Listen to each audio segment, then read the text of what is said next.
চাই। বলতে গেলে আমার চোখে জল চলে আসে, কারণ অনেকগুলো দিনই আমি এখানে আছি। আমি ভাবতে পারিনি এরকম একটা সভায় আমি কখনো ঠাঁই পাবো। তা এখানে সকলের আন্তরিকতা এবং ভালোবাসা আমাদের মুগ্ধ করে। তো আমি বিকেল বাসরকে নিয়ে একটি কবিতা লিখেছি, সেটা পড়ে শোনাচ্ছি। আমার দৃষ্টিতে বিকেল বাসর। বিকেল বাসর আমার কাছে মেঘ চেরা রোদ্দুর। একটা সবার শেষে ভাবি পরেরটা কত দূর। বিকেল বাসর চলার পথে কোনো এক নতুন ভোরের সুর। বিকেল বাসর চলতে শেখার লেখনীতে বহু দূর। বিকেলের এই আড্ডায় এসে মন ভরে যায় ছন্দে। সবাই আমরা ভালোবাসা পাই সকলের ভালো মন্দ। অল্প কথায় জানি অনেক, শুনি জীবনের খুঁটিনাটি।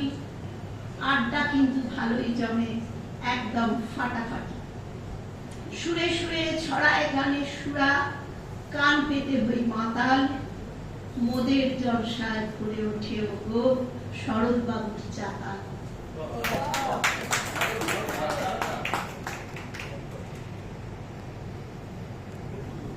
আরেকটা পড়ছি, দুর্গা কথা। দুর্গা তো আর শুধু মৃন্ময়ী নন, চিন্ময়ী রূপেও আছে। তো তার দশভুজা মানে 10 দিক রক্ষা করছেন যে শক্তি দিয়ে, তিনি মা দুর্গা। তা আমি দুর্গা কথা পড়ছি।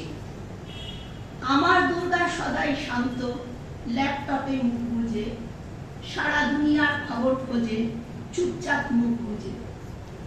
আমার দুর্গা 2 হাতে দেন অন্ন জুগিয়ে পাতে, 10 হাত তিনি লুকিয়ে রাখেন, ভয় পাই না যাতে।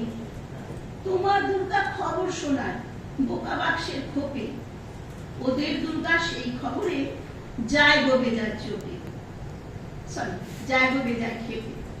আমার দুর্গা গান শুনিয়ে ভক্তি জোগায় প্রাণী, তোমার দুর্গা গানটি লিখে সুর বাজে সেই গান।